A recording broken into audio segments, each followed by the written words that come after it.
High, সবাই কেমন আছো? আশা করি সবাই খুব ভালো আছো। আর বেশ শীত পড়ে গেছে এখানে।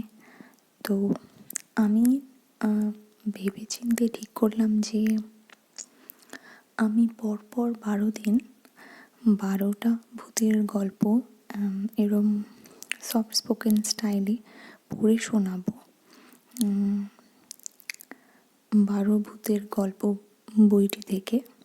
12 ভূতের গপ্প ইট ইজ অ্যাকচুয়ালি, সত্যজিৎ রায়ের লেখা। খুব সুন্দর সুন্দর প্রত্যেকটা গল্প।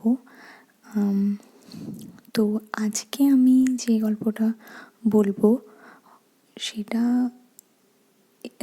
এই 12টা যে গল্প আছে সেগুলোর মধ্যে সবচেয়ে অ্যাট্রাকটিভ আর বেশ অন্যরকম। প্রতিটা গল্পের মধ্যে একটা অন্যরকম ব্যাপার আছে।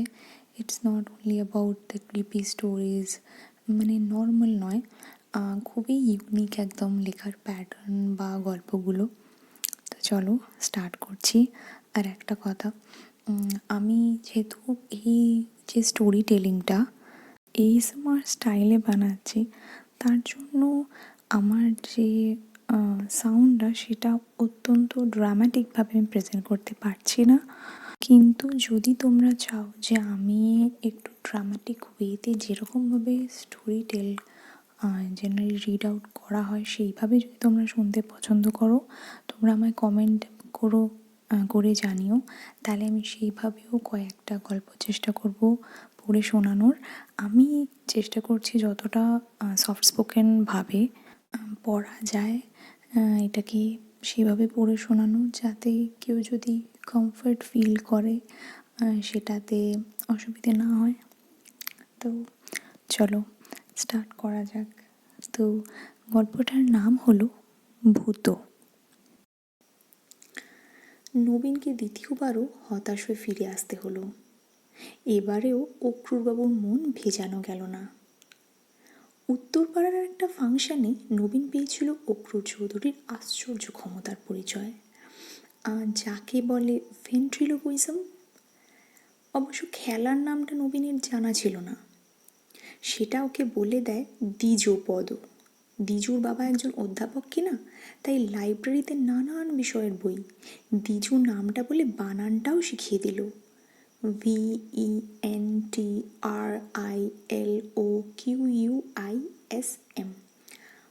ভেন্ট্রিলোকুইজম। অক্রুর চৌধুরী মঞ্চে কিন্তু একা মানুষ, অথচ তিনি কথা চালিয়ে যাচ্ছেন আর একজন অদৃশ্য মানুষের সঙ্গে। সেই মানুষ যেন হলের সিলিংয়ের কাছাকাছি কোথাও শূন্যে অবস্থান করছে। অক্রুরবাবু তাকে উদ্দেশ্য করে প্রশ্ন করেন, তারপর উত্তর আসে উপর থেকে, হরনাথ কেমন আছো? আজ্ঞে আপনার আশীর্বাদে ভালোই আছি। শুনলাম তুমি নাকি আজকাল সঙ্গীত চর্চা করছো। আগে হ্যাঁ, ঠিকই শুনেছেন। রাগ সঙ্গীত? আগে হ্যাঁ, রাগ সঙ্গীত। গান করো? আগে না। যন্ত্র সঙ্গীত? আগে হ্যাঁ। কি যন্ত্র? সেতার? আগে না। শরৎ? আগে না। তবে কি বাজাও? আগে গ্রামোফোন। হাসি আর হাততালিতে হল মুখর হয়ে ওঠে। প্রশ্নটা উপর দিকে চেয়ে করে উত্তরটা শোনার ভঙ্গিতে মাথাটা একটু হেঁট করে নেন অক্রুরবাবু। কিন্তু তিনি নিজেই যে উত্তরটা দিচ্ছেন সেটা বোঝার কোনো উপায়ই নেই। ঠোঁট একদম নড়ে না। নবীন তো তাজ্জব বনে গেছিল। এই জিনিস যদি সে শিখতে না পারে তাহলে তো তার জীবনই বৃথা। অক্রুর চৌধুরী কি ছাত্র হিসেবে তাকে নেবেন না? নবীনের অবশ্য পড়াশোনায় আগ্রহ নেই। হায়ার সেকেন্ডারি পাশ করে বসে আছে বছর তিনেক, আর পড়ার ইচ্ছেও হয়নি। বাপ নেই, কাকার বাড়িতেই মানুষ সে। কাকার একটা প্লাইউডের কারখানা আছে। তার ইচ্ছে নবীনকে সেখানেই ঢুকিয়ে দেন, কিন্তু নবীনের শখ হলো ম্যাজিকের দিকে। হাত সাফাই, রুমালের ম্যাজিক, আংটির ম্যাজিক, বলের ম্যাজিক, এসব সে বাড়িতেই অভ্যেস করে বেশ খানিকটা আয়ত্ত করে নিয়েছে বটে। কিন্তু অক্রুর চৌধুরীর ভেন্ট্রিলোকুইজম দেখার পরে সেগুলোকে না তার কাছে কেমন একটা নিরামিষ বলে মনে হচ্ছে। ফাংশনের উদ্যোক্তাদের কাছেই নবীন জানল যে অক্রুরবাবু থাকেন কলকাতার আমহার্স্ট লেনে।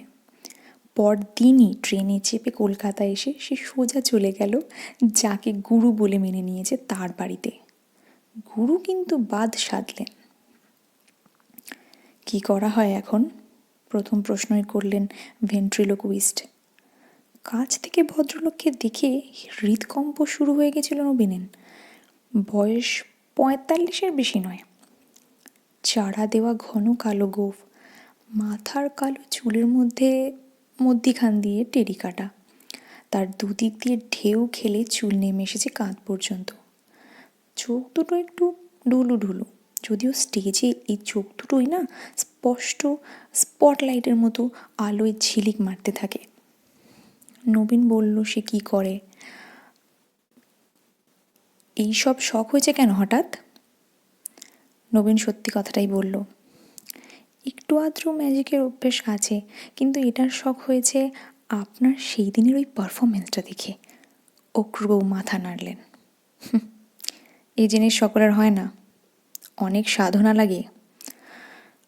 আমাকেও কেউ শেখায়নি। যদি নিজে পারো তাহলে নিজেই চেষ্টা করে দেখো। নবীন সেদিনের মতো উঠে পড়ল, কিন্তু 7 দিন বাদেই আবার গিয়ে হাজির হলো সেই আমহার্স্ট লেনে।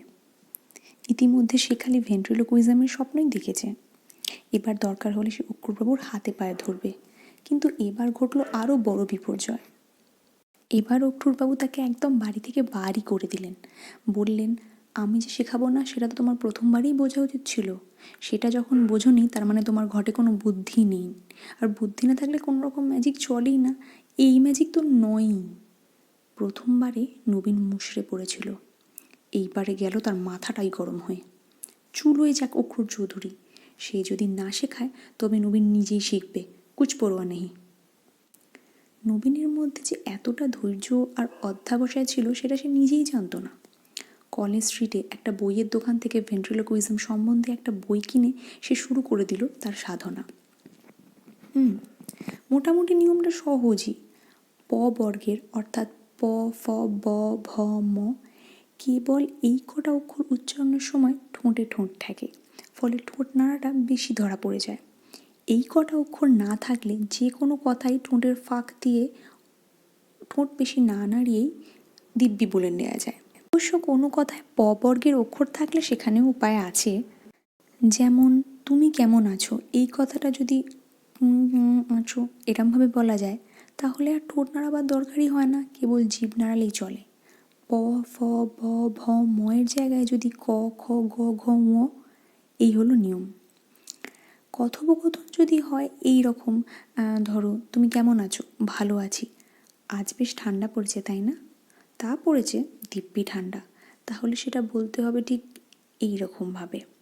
তুমি কেমন আছো? ভালো আছি। আজ বেশ ঠান্ডা পড়েছে তাই না? তাহলে সে দিব্যি ঠান্ডা। আরও আছে, উত্তরদাতার গলার আওয়াজটাকে একটু চেপে নিতে হবে নিজের আওয়াজের চেয়ে, তাহলেই তফাৎ হয়ে যাবে। তবে এটাও সাধনার ব্যাপার এবং এটাতেও অনেকটা সময় নিল নবীন। কাকা এবং কিছু অন্তরঙ্গ বন্ধুকে শুনিয়ে যখন সে তারিফ পেল তখনই বুঝলো যে ভেন্ট্রিলোকুইজম ব্যাপারটা তার মোটামুটি রপ্ত হয়েছে। কিন্তু এখানেই শেষ নয়।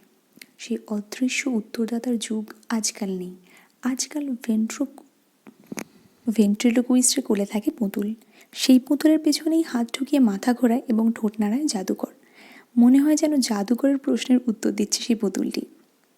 তার আশ্চর্য প্রোগ্রেসে খুশি হয়ে কাকাই এই পুতুল বানানোর খরচ দিয়ে দিলেন নবীনকে। পুতুলের চেহারা কেমন হবে সেটা নিয়ে দিন 15 খুব গভীর চিন্তা করার পর হঠাৎ একসময় নবীনের মাথায় এলো এক আশ্চর্য প্ল্যান। পুতুল দেখতে হবে অবিকল অক্রুর চৌধুরীর মতো, অর্থাৎ অক্রুর চৌধুরীকে হাতের পুতুল বানিয়ে সে তার অপমানের প্রতিশোধ নেবে। একটা হ্যান্ডবিলে অক্রুর চৌধুরীর একটা ছবি ছিল। সেই ছবিটা নবীন সযত্নে রেখে দিয়েছিল। সেটা সে আদিনাথ কারিগরকে দেখালো। দেখো, ঠিক এইরকম গোঁফ, এই সেম টেরি, এইরকম ঢুলু ঢুলু চোখ, ফোলা ফোলা গাল, এইরম বানাতে হবে। সেই পুতুল যখন মুখ নাড়বে আর ঘাড় ঘোরাবে নবীনের কোলে বসে, তখন কি রগরটাই না হবে। আশা করি তার শো দেখতেও আসবেন অক্রুর চৌধুরী। পোশাকটাও একদম অক্রুর চৌধুরীর মতো, কালো গলাবদ্ধ কোট এবং কোমরে গোজা ধুতি। নেতাজি ক্লাবের শশধর বোসের সঙ্গে নবীনের বেশ আলাপ ছিল। তাদের একটা ফাংশনে শশধরকে ধরেই তার ভেন্ট্রিলোকুইজমের একটা আইটেম ঢুকিয়ে নিল নবীন। আর প্রথম অ্যাপিয়ারেন্সেই যাকে বলে একদম হিট।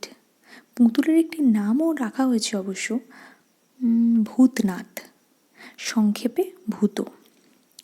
ভূতর সঙ্গে নবীনের সংলাপ লোকের কাছে খুবই উপভোগ্য ছিল। ভূত হলো ইস্ট বেঙ্গলের সাপোর্টার আর নবীন মোহনবাগানের। বাগবিতণ্ডাটা এতটাই জমেছিল যে ভূত ক্রমাগত ইস্ট বেঙ্গল আর মোহনবাগান বলে গেছে, সেটা কেউ লক্ষ্যই করেনি। এরপর থেকেই বিভিন্ন ফাংশন টেলিভিশনে নবীনের ডাক আসতে লাগলো। নবীনও বুঝল যে ভবিষ্যৎ নিয়ে তার আর কোনো চিন্তা নেই, রুজি রোজগারের পথ সে পেয়ে গেছে। অবশেষে একদিন অক্রুর চৌধুরীর সঙ্গে দেখা হলো নবীনের। মাস তিনেক হলো নবীন উত্তরপাড়া ছেড়ে কলকাতার মির্জাপুর স্ট্রিটে একটা ঘর ভাড়া নিয়ে রয়েছে। বাড়িওয়ালা সুরেশ মুৎসুদ্দি বেশ লোক। নবীনের খাতির কথা জেনে তাকে বেশ সমীহ করেও চলেন।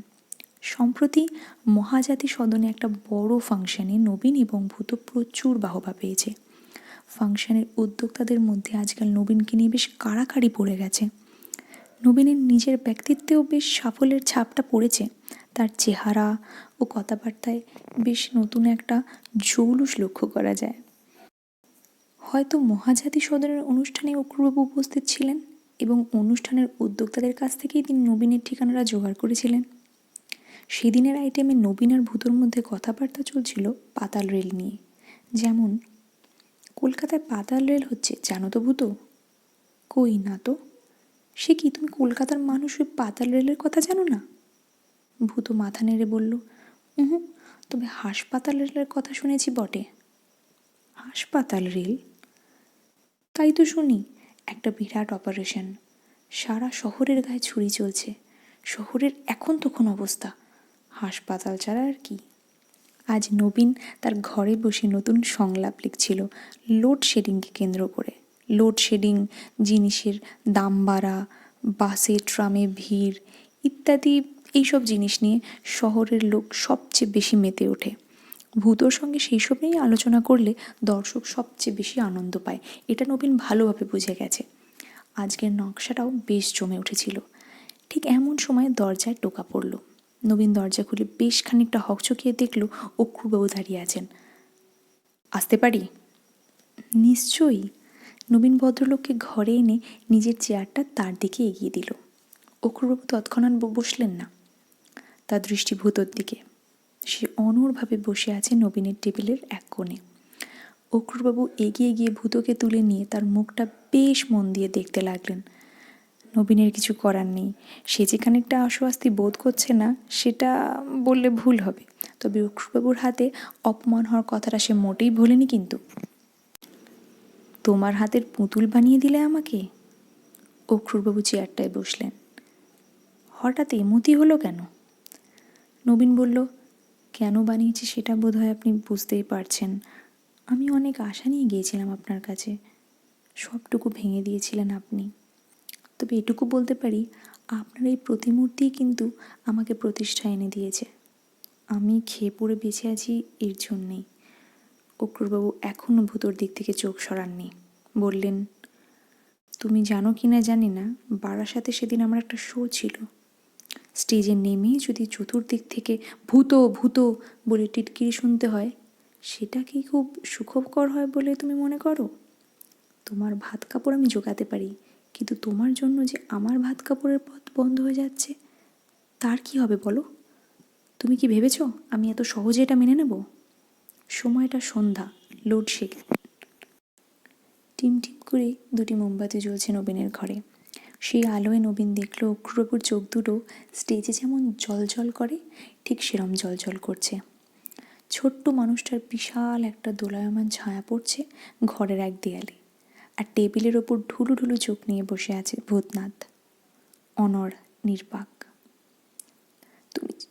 তুমি জানো কি না জানি না, বললেন অক্রুরবাবু, ভেন্ট্রিলোকুইজমেই কিন্তু আমার জাদুর দৌড় শেষ হয়ে যায় না। আমি 18 বছর বয়স থেকে 38 বছর বয়স পর্যন্ত আমার দেশের একজন অজ্ঞাতনামা অথচ অসাধারণ ক্ষমতা সম্পন্ন জাদুকরের শিষ্যত্ব করেছি। কলকাতা শহরে নয়, হিমালয়ের পাদদেশে এক অত্যন্ত দুর্গম স্থানে।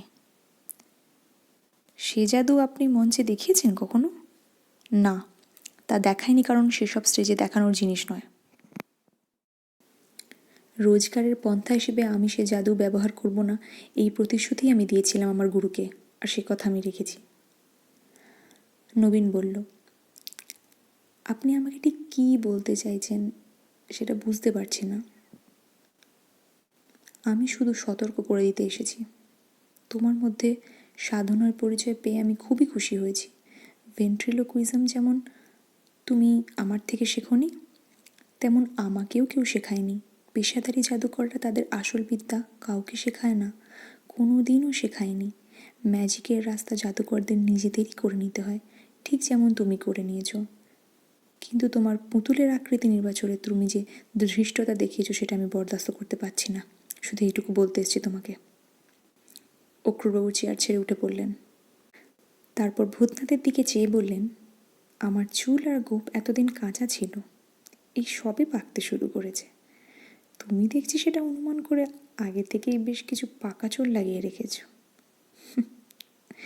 যাক, আমি তাহলে আসি। অক্রুরবাবু চলে গেলেন। নবীন দরজাটা বন্ধ করে দিয়ে ভূতনাথের সামনে এসে দাঁড়ালো। পাকা চুল, ঠিকই তো, দু একটা পাকা চুল ভূতনাথের মাথা এবং গোঁফে রয়েছে বটে। এটা নবীন তো এতদিন লক্ষ্যই করেননি। সেটাও আশ্চর্য, কারণ ভূতকে কুলে নিয়ে সে নবীনের খুব কাছে এসে পড়ে, আর সব সময় তার দিকেই তো তাকিয়ে কথাবার্তা চলে। সাদা চুলগুলো তো তাহলে আগেই চোখে পড়া উচিত ছিল। যাই হোক, নবীন আর এই নিয়ে ভাববে না। দেখার ভুল তো সব মানুষেরই হয়। মুখ চোখের দিকে বেশি দৃষ্টি দিয়েছে নবীন, চুলটা হয়তো সেরম ভালো করে দেখেনি। কিন্তু মন থেকে খটকাটা গেল না। ভূতকে বইবার জন্য নবীন একটা চামড়ার কেস কিনেছিল। সেটাতেই ভোরে পরের দিন তাকে নিয়ে গেল চিতপুরে আদিনাথ পালের কাছে। তার সামনেই ভূতকে বার করে মেঝেতে রেখে নবীন বলল, দেখুন তো, এই পুতুলের মাথায় আর গোঁফে যে সাদা চুলগুলো রয়েছে সেটা কি আপনারই দেওয়া? আদিনাথ পাল ভারী অবাক হয়ে বলল, এই আবার কি বলছেন স্যার? পাকা চুলের কথা তো আপনি বলেননি। বললে কাঁচা পাকা মিশিয়ে দিতে তো কোনো অসুবিধে ছিল না। দু রকমের চুলই তো আছে আমার স্টকে, যে যেমনটি চায় আর কি। ভুল করে দু একটা সাদা চুল মিশে যেতে পারে নাকি? ভুল তো মানুষের হয় বটেই, তবে তেমন হলে আপনি পুতুল নেবার সময় বলতেন নাকি? আমার কি মনে হয় জানেন স্যার, এটা না অন্য কেউ সেই চুলগুলো লাগিয়ে দিয়েছে আর আপনি টেরই পাননি। তাই হবে নিশ্চয়। নবীনের অজান্তেই হয়তো ঘটনাটা ঘটেছে। চেতলায় ফ্রেন্ডস ক্লাবের ফাংশনে আর একটা মজার ব্যাপার হলো। ভূতর জনপ্রিয়তায় এইটাই প্রমাণ যে ফাংশনের উদ্যোক্তারা তার আইটেমটি রেখেছিলেন সবার শেষে। লোডশেডিং নিয়ে রসলো কথোপকথন চলছে ভূত আর নবীনে। নবীন দেখল যে ভূতর উত্তরে যে সব শব্দ সে ব্যবহার করছে সেটা সে জেনারেলি ব্যবহার করে না। তার কথায় অনেক সময় এমন ইংরেজি শব্দ ঢুকে পড়ছে যেগুলো নবীন কখনো ব্যবহারই করে না, বড়জোর তার মানেটা জানে। নবীনের পক্ষে এগুলো একেবারেই নতুন অভিজ্ঞতা। অবশ্যই তার জন্য শোয়ে কোনো রকম ক্ষতি হয়নি, কারণ কথাগুলো খুব ভালোভাবেই লাগসই লাগছিল, আর লোকে বেশ তারিফও করছিল। ভাগ্যে তারা জানে না যে নবীনের বিদ্যে হায়ার সেকেন্ডারি পর্যন্ত। কিন্তু ইংরেজি কথার অপ্রত্যাশিত ব্যবহারটা নবীনের একটুও ভালো লাগেনি। তার সব সময় মনে হচ্ছিল অন্য একজন যেন অলক্ষ্যে তার উপর কর্তৃত্ব করছে। শোয়ের পর বাড়ি এসে যখন দরজা বন্ধ করে নবীন টেবিল ল্যাম্পটা জ্বালিয়ে ভূতকে রাখল, ওমা, কপালের তিলটা ছিল নাকি আগে? না, এখন তো রয়েছে। সেদিন ঘরে বসেই নবীন প্রথম লক্ষ্য করেছে অক্রুরবাবুর কপালের তিলটা। খুব ছোট্ট তিল, প্রায় চোখে পড়ার মতোই নয়। ভূতর কপালেও এখন দেখা যাচ্ছে তিলটা, আর সেই সঙ্গে আরও খান দশেক পাকা চুল, চোখের তলায় কালি। না, এই কালি তো আগে ছিল না। নবীন চেয়ার ছেড়ে উঠে পায়চারি করতে শুরু করে দিল। তার ভারী অস্থির লাগছে। ম্যাজিকের পূজারি সে, কিন্তু এই ম্যাজিক বড়ই অস্বস্তিকর। যে ম্যাজিকে সে বিশ্বাস করে সেটা সবটাই মানুষের কারসাজি, কিন্তু যেটা অলৌকিক সেটা নবীনের কাছে ম্যাজিক নয়, সেটা একটু অন্য কিছু, সেটা অশুভ। আর ভূতোর মধ্যে এই যে পরিবর্তন সে লক্ষ্য করছে, সেটার মধ্যে একটা অশুভের ইঙ্গিতই রয়েছে। অথচ একদৃষ্টে ভূতকে দেখলে সেটাকে পুতুল ছাড়া আর কিছুই মনে হয় না। চোখে সেই ঢুলু ঢুলু চাহনি, ঠোঁটের কোণে অল্প হাসি, আর খেলার সময় তার নিজের হাতের কারসাজি ছাড়া এটা যেন পুতুলের মতোই অসার, নির্জীব। অথচ তার চেহারায় না অল্প অল্প করে পরিবর্তন ঘটেই চলেছে। আর নবীন কেন জানি বিশ্বাস করে যে এই পরিবর্তনগুলো অক্রুর চৌধুরীর মধ্যেও ঘটছে। তারও চুলে পাক ধরছে, তারও চোখের তলায় কালি পড়ছে। ভূতোর সঙ্গে মাঝে মাঝে কথা বলে টেকনিকটা ঝালিয়ে নেওয়ার অভ্যেস আছে নবীনের। যেমন আজ দিনটা বেজায় গুমোট করছে না রে ভূতো? বেজায় গুমোট, তবে তোর সুবিধা আছে, ঘাম হয় না। পুতুলের আমার ঘাম। আজও প্রায় আপনা থেকেই নবীনের মুখ থেকে প্রশ্নটা বেরিয়ে পড়ল, এসব কি ঘটছে বলতো ভূতো? উত্তরটা এলো নবীনকে চমকে দিয়ে, কর্মফল কর্মফল কর্মফল। নবীনের ঠোঁট দিয়ে উচ্চারণটা হয়েছে যেমন স্টেজে হয়, কিন্তু উত্তরটা তার জানা ছিল না, এটা তাকে দিয়ে বলানো হয়েছে। কে বলিয়েছে সে সম্বন্ধেও যদিও নবীনের ধারণা আছে। সে রাত্রে চাকর শিবুর অনেক অনুরোধ সত্ত্বেও নবীন কিচ্ছু খেল না। এমনিতে রাত্রে ওর ভালোই ঘুম হয়, কিন্তু সাবধানের মার নেই, তাই আজ একটা ঘুমের বড়ি খেয়ে নিল। একটা নাগাদ বুঝতে পারলো এইবার বড়িতে কাজ দেবে। হাত থেকে পত্রিকাটা নামিয়ে সে টেবিল ল্যাম্পটা নিভিয়ে চোখের পাতা বুজে শুয়ে পড়ল। কিন্তু ঘুমটা ভেঙে গেল মাঝরাত্রে। ঘরে কে কাশলো? সে নিজে কি? কিন্তু না, তার তো কাশি হয়নি। অথচ কিছুক্ষণ থেকে যেন কেমন একটা খুব খুব শব্দ শুনতে পাচ্ছে সে। ল্যাম্পটা জ্বালানো নবীন। ভূতনাথ বসে আছে ঠিক সেই জায়গাতেই, অনড়, তবে তার দেহটা যেন একটু সামনের দিকে ঝোঁকা, আর ডান হাতটা ভাঁজ হয়ে বুকের কাছে চলে এসেছে। নবীন ঘড়িতে দেখল 3:30। বাইরে পাহারাওয়ালার লাঠির ঠক ঠক শব্দ, দূরে কুকুর ডাকছে, আর একটা পেঁচা কর্কশ স্বরে ডাকতে ডাকতে উড়ে গেল ঠিক তার বাড়ির উপর দিয়ে। পাশের বাড়িতে কি কারোর কাশি হয়েছে? আর জানলা দিয়ে হাওয়া এসে ভূত শরীরটাকে সামনের দিকে ঝুঁকিয়ে দিয়েছে।